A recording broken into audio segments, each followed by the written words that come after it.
Bismillahirrahmanirrahim. Assalamualaikum warahmatullahi wabarakatuh. Waalaikumsalam warahmatullahi wabarakatuh. Alhamdulillahilladzi khalaqal mauta wal hayata liyabluwakum ayyukum ahsanu amala. Asyhadu an la ilaha illallah wa asyhadu anna Muhammadan abduhu wa rasuluh alladzi la nabiyya ba'da amma ba'du. Pertama-tama marilah kita panjatkan puji syukur kita kehadirat Ilahi Rabbi yang telah mana Allah memberikan kepada kita kenikmatan yang sangat berlimpah, diantaranya nikmat iman, Islam serta kesehatan. Sebelumnya perkenalkan, nama saya Wijidan Daurut Tazaka. Di sini saya diamanati sebagai moderator pada acara RGM Beropini saat ini. Apa sih RGM Beropini itu? Jadi RGM Beropini itu merupakan acara yang diadakan oleh staf RG sebagai wadah bagi santri dalam beraspirasi yang diwujudkan dalam bentuk diskusi. Sebelumnya perkenalkan dulu, di samping kanan saya ada perwakilan dari pihak lembaga dari yang telah hadir dari pihak Wakaman Kesantrian, yaitu Ustadz Agus Solehuddin LC, dan dari pihak lembaga juga telah hadir bidang Wakaman Kurikulum Ustadz Yasir Nurdin, dan telah hadir juga di sebelah kiri saya perwakilan dari santri. Yang pertama ada Muhammad Ilman Asyari, dan yang kedua ada Arto Wirya Razak. Gimana kabarnya semuanya? Alhamdulillah. Ya, mungkin lanjut saja ya ke acara selanjutnya, acara inti, yaitu aspirasi dari santri. Apakah ada yang mau disampaikan kepada pihak lembaga? Baik, saya dulu.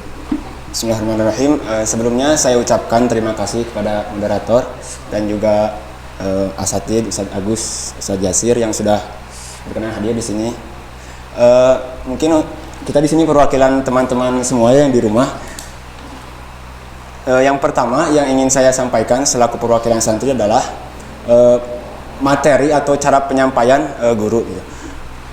Kadang gini Ustadz, ada beberapa asatid, jadi nggak semuanya, beberapa asatid yang sepertinya itu tidak mematuhi standarisasi sekolah gitu kan. Pasti dalam pembelajaran itu harus ada kayak bahan ajar, kemudian interaksi dua arah, barangkali ada yang nggak paham, barangkali dari PDF yang di-share itu ada ketidakpahaman, bisa ditanyakan, dan juga ada ujian itu. Tapi pada prosesnya memang ada beberapa yang pertama misalnya nggak ngasih PDF tapi selalu diskusi. Akhirnya ketika ujian bingung santri itu ngerjain ngafalin apa gitu. Yang kedua ada juga yang ngasih PDF aja tapi diskusi nggak ada. Akhirnya pemahaman santri yang kurang paham bingung mau nanya di mana gitu. Nah, makanya kami juga santri kadang bingung gitu, yang pengen belajar bener-bener ujian yang terutama kelas 12 ya. Kelas 12 pengen nilai yang agak lebih tinggi untuk kuliah gitu. Jadi bingung harus gimana sih, saya materi gak ada, diskusi kadang jempling gitu. Jadi itu sih penyampaian yang pertama dari kami. Untuk tanggapan dari pihak lembaga. Sebelum dijawab, saya ucapkan banyak terima kasih kepada RGM yang telah memfasilitasi acara ini. Mudah-mudahan dengan ada acara ini kita bisa berkomunikasi sehingga tidak ada prasangka yang tidak baik, baik dari lembaga atau dari santri. Berkaitan dengan materi ajar yang disampaikan kepada asatid, kami sebagai lembaga sudah berikhtiar untuk bagaimana caranya materi itu tersampaikan dengan baik kepada santri. Kami mengadakan beberapa kali workshop berkaitan dengan bahan evaluasi dan materi, sehingga dengan adanya workshop pelatihan yang diinginkan adalah guru membuat sekreatif mungkin sehingga materi bisa tersampaikan bukan hanya dengan baik tapi dengan menarik pada siswa. Dalam kondisi pandemi ini, siswa dituntut untuk melihat komputer beberapa jam. Kalau tidak menarik, mungkin anak begitu dengan mudah mengabaikan, dengan mudah mematikan, dengan mudah tidak mengikuti. Nah, kami lembaga sudah ngerti dalam kondisi seperti itu. sehingga lembaga mengadakan beberapa pelatihan. Dan lembaga juga mengklasifikasi kepada asatid bahwa materi itu tidak semuanya harus menggunakan video. Ada materi-materi cukup dibaca, bikinlah rangkumannya. Tetapi ada materi yang tidak mungkin hanya disampaikan berupa rangkuman. Nah, itu dibuatkan video. Dan kami juga lembaga meningkatkan kompetensi guru dengan diadakan pelatihan. Tetapi sekali lagi, guru kadang semangat dalam membuat media pembelajaran. Pas masuk BCR ternyata partisipasi siswanya. Mungkin itu secara mental juga bagi guru. Kami sudah menyiapkan tengah malam membuat media. Kami sudah mempersiapkan rangkuman. Tapi respon pada anak, mudah-mudahan dengan acara ini kita saling memaklumi. Kondisi guru, kan kondisi ini adalah kondisi yang baru. Kalaupun kami harus belajar, kemana harus belajarnya? Semuanya sama. Dalam kondisi pandemi ini semuanya belajar. Bagaimana lembaga berpikir keras, bagaimana materi itu bisa tersampaikan dengan baik. Niat asatid semuanya sama semuanya. Dia bahagia kalau santrinya bisa. Dia senang kalau santrinya ngerti. Itu sama. Jadi jangan terpikir bahwa oh enak kondisi seperti ini, justru mentalnya luar biasa. Justru bebannya luar biasa. Kita harus mengertikan anak dalam kondisi tidak bisa tatap muka. Tapi ini sekali lagi mudah-mudahan jadi masukan juga, kami bekerja lebih baik lagi. Mungkin kami lembaga berpikir lagi bagaimana materi ini bisa diserap dengan bukan hanya baik tapi dengan menarik pada santri. Apakah puas terhadap pernyataan dari pihak lembaga? Baik, saya memang menangkap poinnya. Alhamdulillah, jadi memang pihak lembaga udah mengusahakan untuk ada standarisasi guru gitu ya, seperti ada workshop dan sebagainya. Namun minta pendapatnya saya dari Ustadz, gimana ketika ke inti masalahnya ya, ketika ada gitu yang asatid yang tidak memenuhi standarisasi sekolah itu, seperti harus membuat bahan ajar ya, apapun bentuknya, mau video, PDF, apapun itu, apa sih yang harus kita lakukan gitu selaku santri supaya kedepannya lebih baik gitu kan. Terima kasih. Untuk lembaga mengantisipasi itu sudah terantisipasi sebenarnya. Kami tidak bisa memaksakan semua atasi melek IT, karena mau tidak mau IT menjadi sumber media pembelajaran saat ini. Tetapi ada kondisi-kondisi asatid dengan kemampuannya yang beragam. Pada akhirnya kami berpikir dan membuat tim kreatif, di mana asatid yang kurang dalam pemahaman IT kita bantu sebagai lembaga membuat studio pembelajaran, di mana medianya dibantu oleh tim. Itu adalah ikhtiar lembaga untuk membuat media pembelajaran bagi guru. Nah, untuk santri sendiri, itu untuk masalah guru seperti itu. Untuk masalah santri sendiri, yang pertama adalah motivasi dalam belajar harus ditingkatkan. Karena dengan mempunyai motivasi yang tinggi santri, mempunyai keinginan yang tinggi dalam thalabul ilmi, maka apapun akan diusahakan. Kan akan jadi berbagai banyak alasan kalau santrinya malas. Dengan alasan apa? Kuota. Dengan alasan apa? Tidak ada sinyal, itu bisa jadi alasan. Tetapi bagi santri yang motivasinya tinggi, apapun bisa diusahakan. Apapun bisa diusahakan. Karena sekali lagi, Islam apalagi lebih jauh menilai santri itu bukan hanya dari hasil, tapi dalam proses. Bahkan upahnya sangat luar biasa, bukan hanya upah dalam bentuk rapot, tetapi upahnya bagi orang yang luar biasa mencari ilmu adalah surga. Man salaka tariqan yaltamisu ilman sahalallahu tariqan ilal jannah. Barang siapa yang capek-capek mencari ilmu, capeknya akan diubah dengan apa? Dengan sangat luar biasa. Al-jannah, surga. Kata Ustaz Abu Somad, kalaulah surga itu mudah, maka hadiahnya, kalaulah surga, mengusahakan surga itu mudah, maka tidak akan surga menjadi upahnya, tapi kipas angin. Nah, kita belajar di dunia pendidikan, motivasi tinggi, Allah juga akan memberikan setimpal pahalanya. Apa pahalanya? Allah akan memudahkan masuk surga. Sekali lagi, dengan semangat yang luar biasa, maka bisa belajar dengan mengusahakan. dengan berbagai keterbatasan, tapi akan ada usahanya dan itu akan ditilai. Itu akan ditilai. Baik. Nah, kalau melihat rapot akan berbanding lurus ya. Akan berbanding lurus. Boleh nambahkan sih? Ya. Bismillahirrahmanirrahim.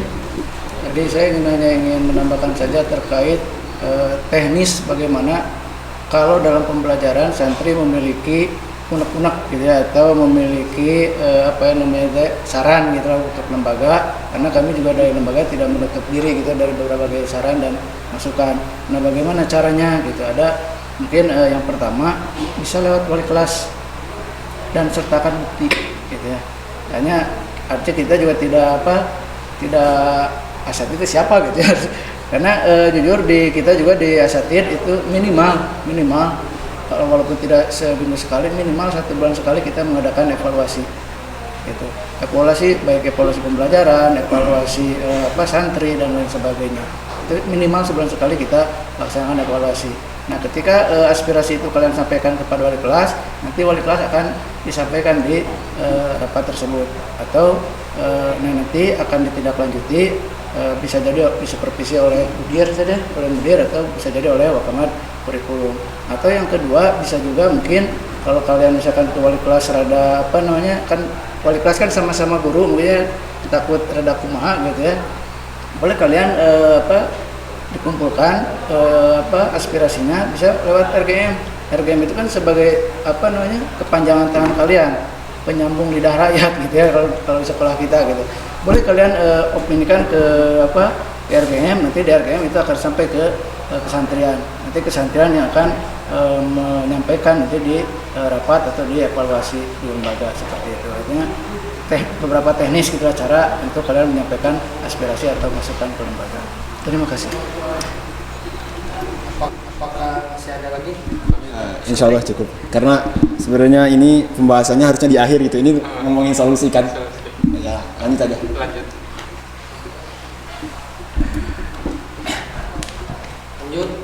Mungkin ke poin yang kedua, yaitu tentang kecurangan dalam pembelajaran, khususnya pada saat ulangan, kecurangan santri pada saat ujian.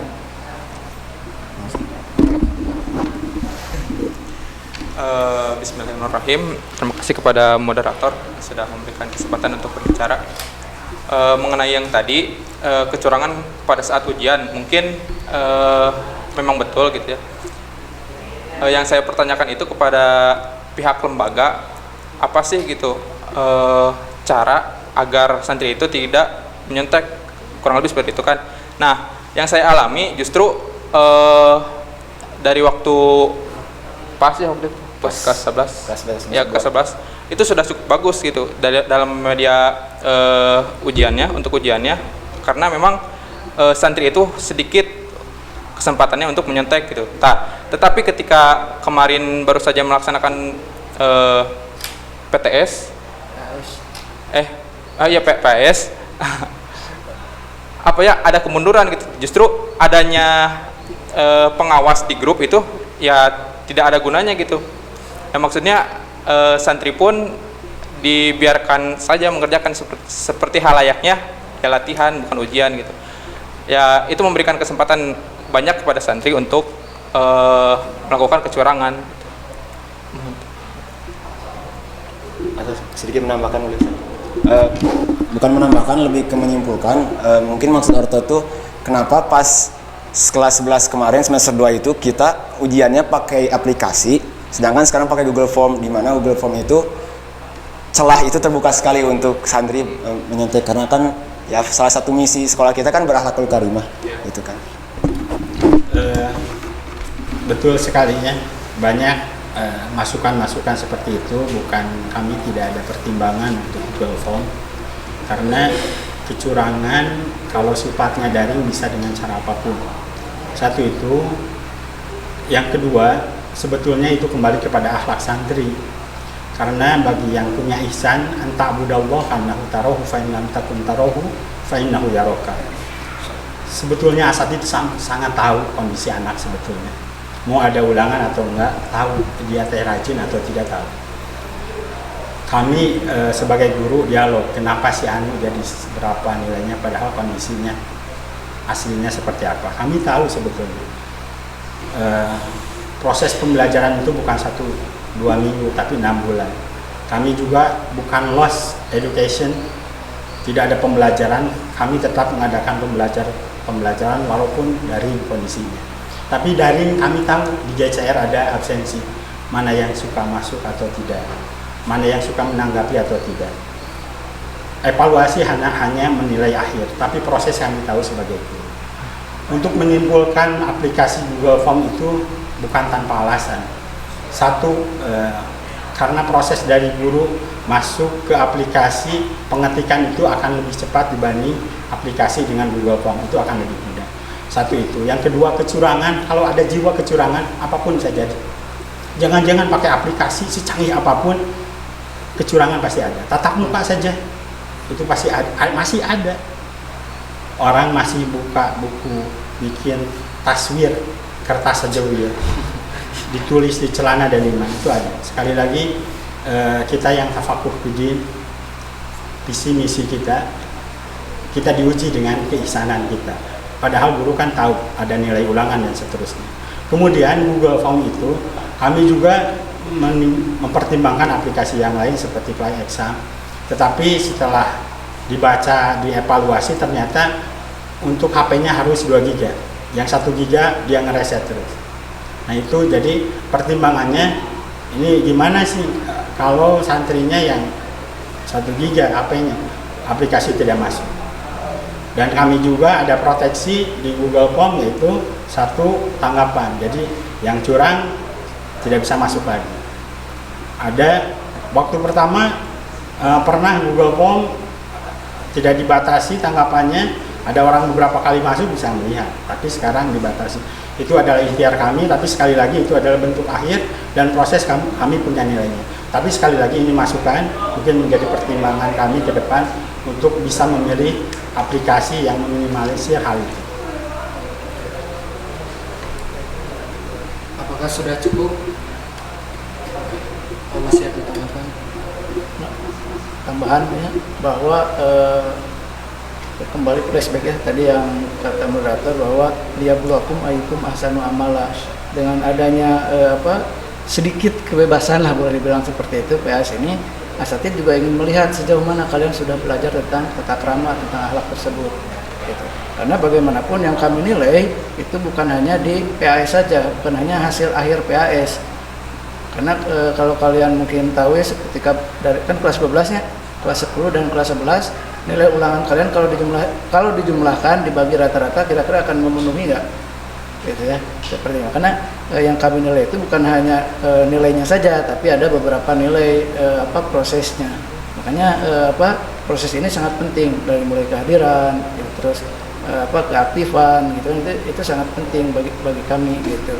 Justru itulah yang akan menjadikan nilai plus, gitu, nilai plus ketika ada penilaian, gitu. Karena kalau nilai kan hitung-hitungan angka lah, gitu. Yang kita yang menjadi visi pesantren juga tuh bukan menciptakan santri yang bernilai 100 atau nilai 97 kan, tapi yang visinya berakhlakul karimah.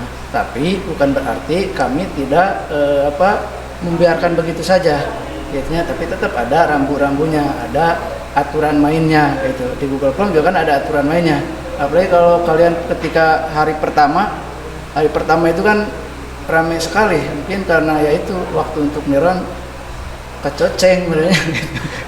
Jadi banyak yang tidak bisa submit kan, gitu hari pertama itu kan, gitu itu karena mungkin nyata niron ulang, jadi waktunya habis, artinya tidak bisa mengikuti PAS. Itu salah satu ikhtiar, artinya walaupun ada sedikit pelonggaran, tapi bukan berarti kami tidak berikhtiar, gitu. Tapi tetap nilai akhir itu adalah akumulasi dari proses selama kalian belajar di sekolah. Jadi kalau boleh menyimpulkan, udah ikhtiar sekolah itu untuk mengusahakan memberikan nilai, cuman nilainya itu bukan hanya besar di nilai mata pelajaran, tapi besar nilai di mata Allah, gitu Ustaz. Ya, nilai prosesnya. Proses. Sudah terjawab. Mungkin lanjut ke poin yang ketiga. Yang mungkin bisa saya simpulkan, santri ini mengeluh tentang kuota saat pembelajaran jarak jauh dari santri.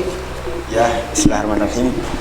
Terkait masalah kuota, sebelumnya terima kasih ya saya kepada pihak lembaga, terima kasih sebanyak-banyaknya sudah membantu kami memberikan kuota. Bahkan hitungannya 35 giga ya, jarang saya jarang sekali beli 35 giga gitu. Tapi yang jadi masalah itu dalam pembagiannya gitu ya. Ada kuota belajar, ada kuota utama gitu. Sebenarnya nggak masalah sih pembagiannya, cuman yang masalah itu kebutuhan kita itu lebih banyaknya di mana gitu. Dan yang saya alami sendiri lebih banyaknya itu di kuota utama, sedangkan kuota utama lebih sedikit gitu kan. Gimana Kang Orto?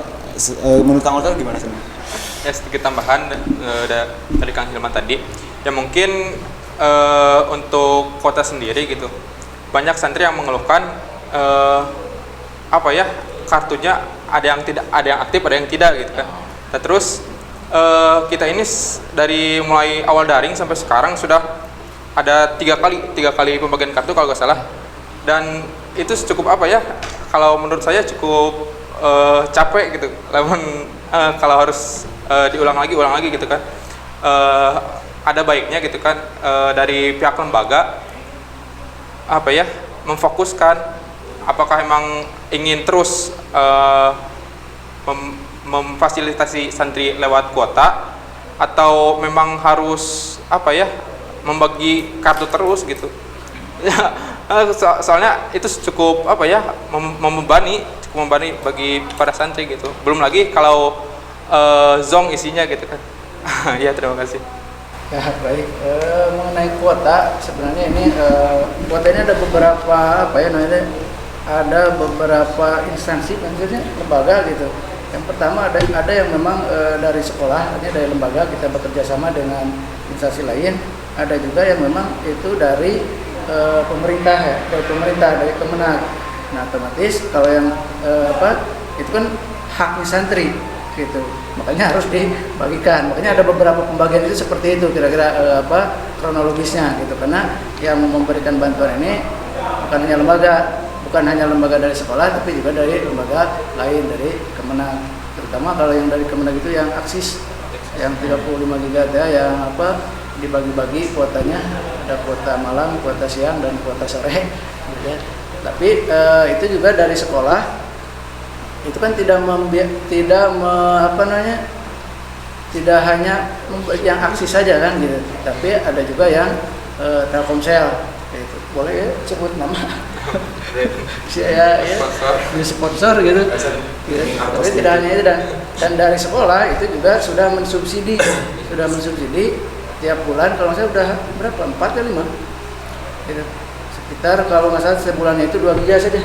4 yang reguler, yang subsidi ya. Kalau yang ada KIP atau PIP itu naik lagi gitu, yang kurang mampu SKTN gitu. Itu kan udah beberapa kali kan gitu. Nah, yang jadi masalah itu adalah ketika kuota tersebut yang diberikan oleh lembaga itu dipakai tidak hanya untuk pembelajaran gitu. Karena kalau untuk pembelajaran, kalau kita hitung-hitung ya, pembelajaran itu kan hanya 6 jam. 6 jam itu kan 30 menitan. 30 menit kali 6 berarti sekitar 3 jam ya. 3 jam itu paling menonton hanya 30 menit kan. Itu menonton itu kan dari sehari itu kan tidak hanya menonton YouTube semuanya gitu. Nah, makanya kuota itu cepat habis sebenarnya, ya digunakan untuk yang lain gitu, seperti itu. Ya entah, saya nggak tahu gitu ya, karena ya, seperti itu. Karena kalau digunakan sebaik-baiknya untuk pembelajaran, insya Allah dalam sebulan itu bisa cukup gitu. Kalau di manage dengan baik gitu ya, penggunaan kuotanya tersebut gitu. Adapun kuota yang dari pemerintah itu karena itu menjadi prerogatif pemerintah, kita pun tidak bisa memaksakan. Kita tidak bisa memaksakan. Ya itu udah pemerintah yang ngasih, kita nggak bisa ngapa-ngapain gitu yang 35 giga tersebut. Kayak kita tinggal menggunakannya sebaik mungkin. Terus kalau bagi yang sering belajar atau yang semangat belajarnya tinggi, itu 35 giga itu akan terasa sedikit. Kenapa? Karena banyak aplikasi-aplikasi pembelajaran yang bisa dibuka dengan hal tersebut, gitu, seperti itu. Tinggal ya bagaimana kita memanfaatkannya, artinya bagaimana kita menyikapi keadaan tersebut, bukan kita malah menyalahkan keadaan tersebut.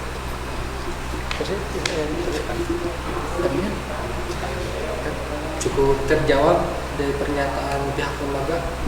Insya Allah. Jadi tapi menyimpulkan dulu, jadi kuota belajar itu nggak bisa diganti Ustadz jadi kuota utama gitu. Itu mah dari pemerintah nggak bisa. Kalau yang dari sekolah kan itu kuota utama terus kan. Soalnya ya kalau bisa mah, kalau mulai nyalanin mah gitu ya, kuota utama yang lebih banyak. Gitu. Kalau yang itu harus menunggu mungkin peraturan menteri ya, permen dulu, peraturan menteri dirubah gitu, baru bisa gitu. Paling kita hanya mengusulkan juga, kayaknya itu mah sudah program pemerintah. Kecuali pemerintahnya ganti atau pemerintahnya memiliki kebijakan lain baru bisa. Jadi kita harus bijak dalam menggunakan kuota tersebut dalam pembelajaran. Mungkin kalau sudah terjawab, lanjut ke poin yang selanjutnya, yaitu mengenai tentang tugas. Jadi asatid kebanyakan memberi tugas sehingga santri terbebani dengan tugas itu. Ya gimana tanggapan dari pihak santri?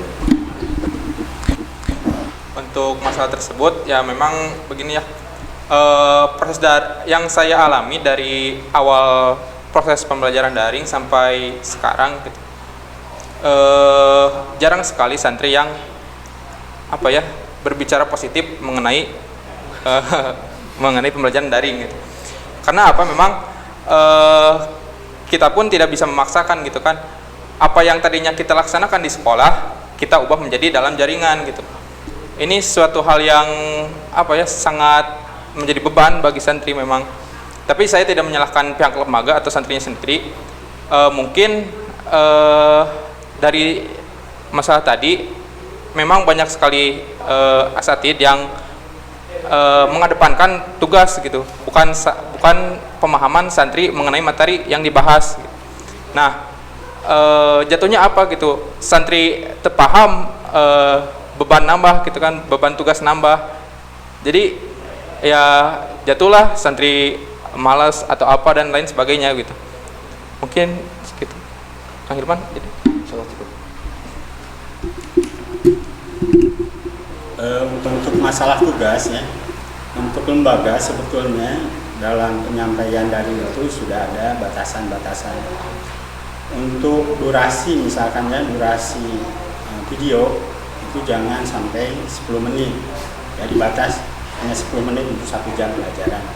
Kenapa? Karena ada 20 menit lagi, 10 menit lagi untuk menerangkan atau ada pertanyaan dari anak, kemudian evaluasi. Evaluasi itu adalah guru untuk melihat seberapa besar perhatian anak, seberapa perhatian anak dalam penyampaian video. Sekali lagi tadi masalah misalkan tidak mengerti padahal sudah ada ranah itu, sudah ada waktunya untuk bertanya. Nah itu. Nah untuk tugas sebetulnya materi, mungkin kekhawatiran para asatid untuk tidak tercapainya materi karena keterbatasan waktu hanya dari jam 7 sampai setengah 12. Nah penyampaian materi yang terbatas mungkin pemahaman guru ini bisa diselesaikan dengan tugas. Tapi sekali lagi kami tidak sifatnya wajib, sebenarnya tidak sifatnya wajib. Tadi Ustaz Agus sudah menjelaskan kalaupun ada keberatan, ada sarananya, ada wadahnya, bisa tadi sudah dijelaskan oleh kelas, bukan di akhir menjadi justifikasi pembenaran bahwa ada kia, bukan. Semuanya sudah difasilitasi, tanya jawabnya sudah ada, fasilitas kalau mau komplain sudah ada, tidak bisa jalur wali kelas tadi sudah ada. Jadi ini adalah ikhtiar lembaga. Jadi bagaimana persepsinya sebenarnya? Ada orang tua nyabuk ke budakna, persepsi orang lain yang tidak tahu apa-apa, tidak tahu dia anak dan bapaknya penjahat. Tapi persepsi keluarga yang tiap hari melihat ini ada bentuknya anak orang tua, ini bentuk perhatian orang tua. Bagaimana persepsi ini? Kalau anak berpersepsi baik terhadap guru, ini adalah untuk kebaikan kita. Ini untuk masa depan kita, ini untuk prestasi kita. Selama dalam koridor batas-batas normal, itu adalah bentuk tanggung jawab. Tanggung jawab guru bagaimana dalam kondisi seperti ini ilmu tetap tersampaikan dengan baik. Ya, jadi jangan tiap ada kebijakan, ini mah gini. Kebijakan seolah-olah menyudutkan siswa. Lihat sudut yang lain. Lihat dimensi yang lain. Ya. Jadi kalau guru niat nyusahkan budak, dakwah tidak terpikir oleh guru. Untuk apa menyiksa anak? Justru yang dipikirkan tiap hari oleh guru, bagaimana minterkeun dan nyolehkeun anak. Di pesantren ini ada muntabaah. Muntabaah itu yang pertama kali saya ngereka. Saya tahu persis bagaimana capek mereka. Buat apa ngerekap itu kalau bukan untuk membiasakan anak menjadi pribadi yang soleh. Sampai malam jam 12 masih ada yang nyetor. Saya rekap. Wali kelas,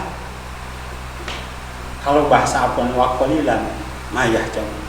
Sedikit sekali waktu malamnya untuk istirahat, memikirkan siswa. Tapi bagaimana sakit hatinya setelah usaha yang maksimal dipandang yang tidak baik oleh siswa. Mudah-mudahan sekali lagi bagi asatidz ini menjadi amal soleh bagi asatidz, perjuangannya sangat luar biasa.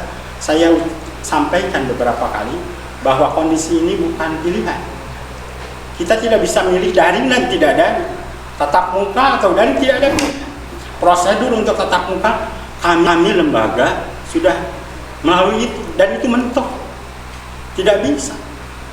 Izin orang tua, kalian tahu pertama banyak, pada akhirnya mau masuk ternyata di bawah 50%. Izin dari pemerintah pun kami sudah tempuh, semuanya bilang tidak ikut tanggung jawab kalau apa-apa.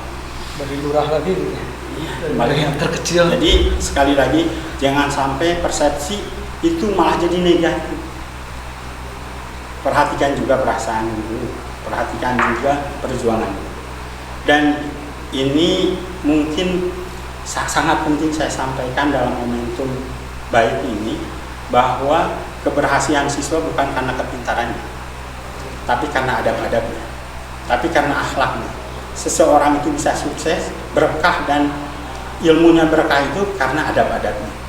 Gurunya Imam Bukhari sampai nyatakan ini, kalau kamu perlu 3 tahun mempelajari sesuatu, maka kamu perlu 10 tahun untuk belajar ilmu adab-adabnya.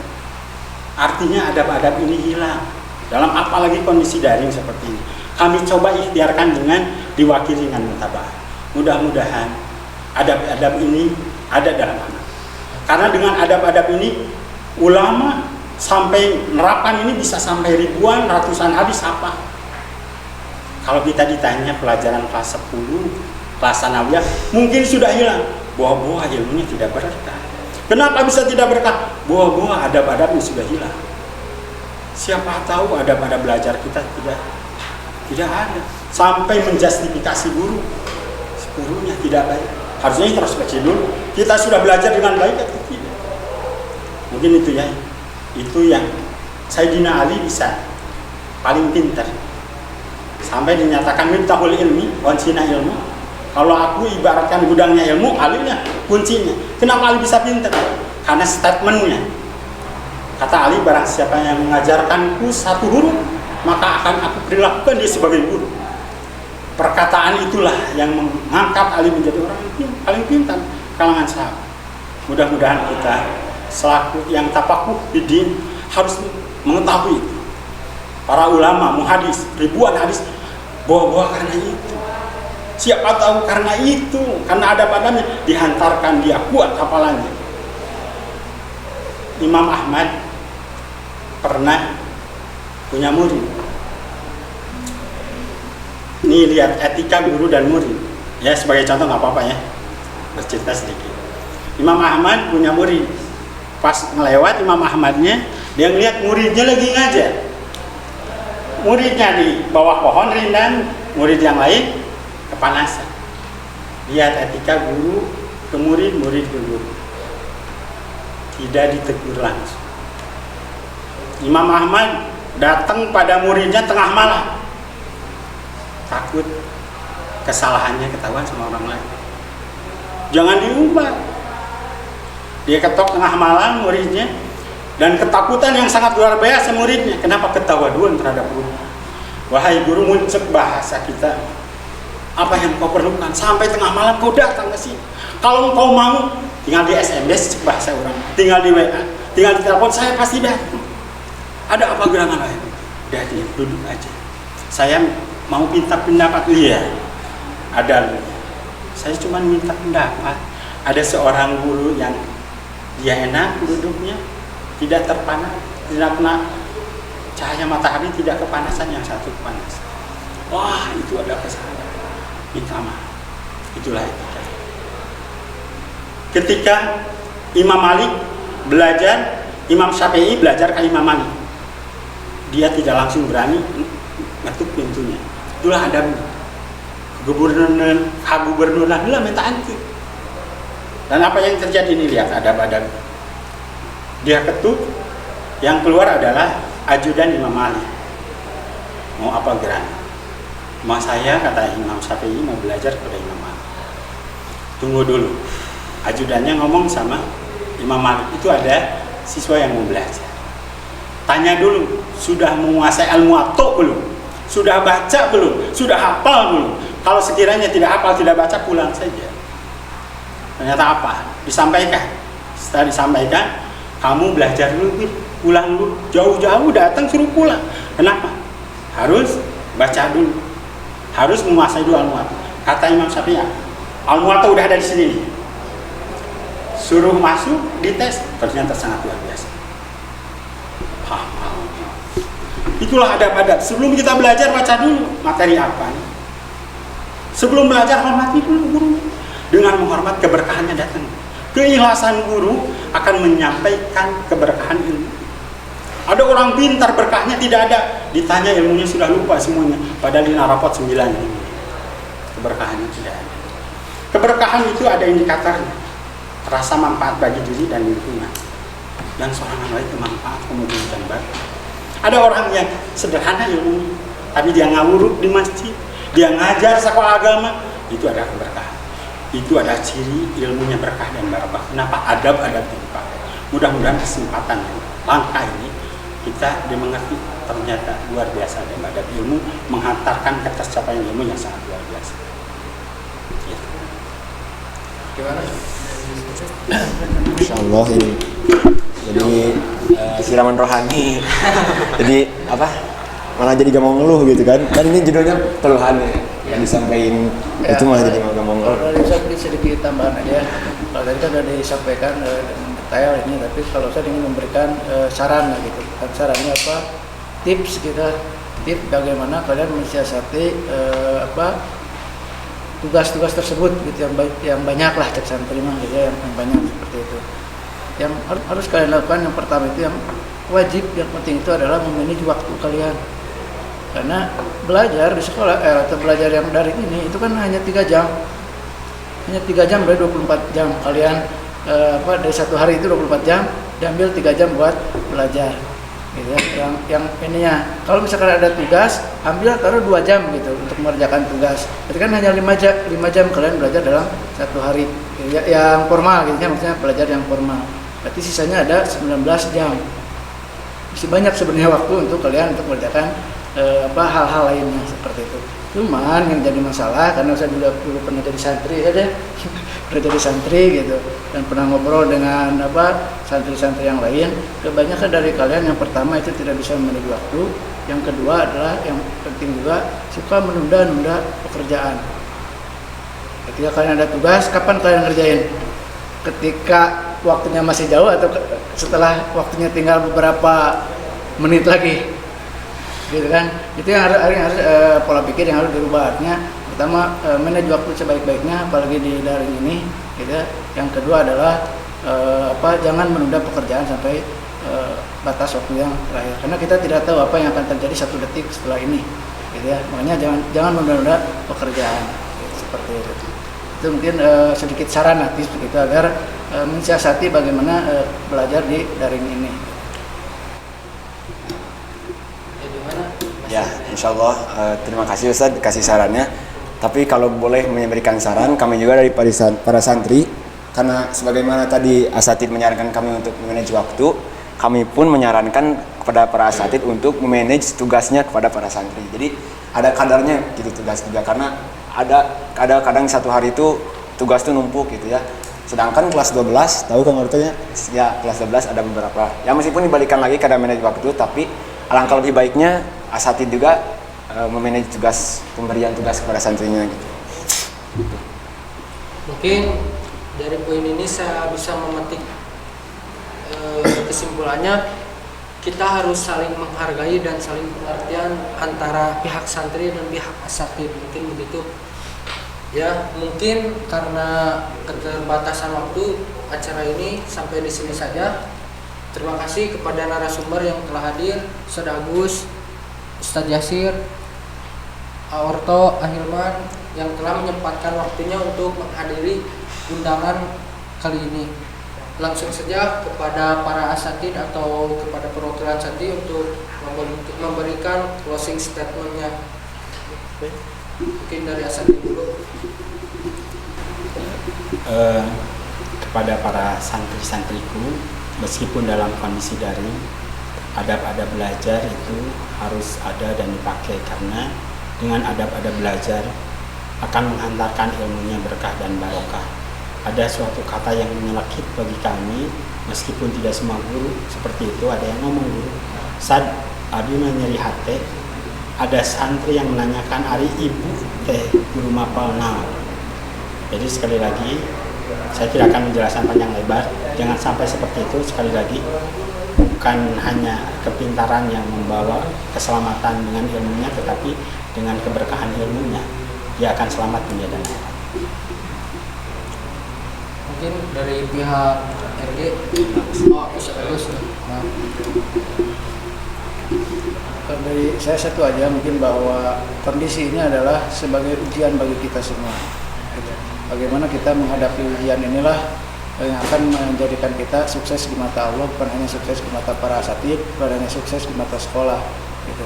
Ketika kita menyelesaikan ujian ini dengan baik dan benar, dengan proses yang sesuai dengan arahan dari Allah Subhanahu Wa Taala dan juga Rasulnya, maka insya Allah kita akan menjadi pemenang di mata Allah. Bukan hanya, sekali lagi, bahwa yang kita ingin capai di sini bukan hanya semata-mata nilai, bukan hanya pergi ke perguruan tinggi yang bonafit, gitu.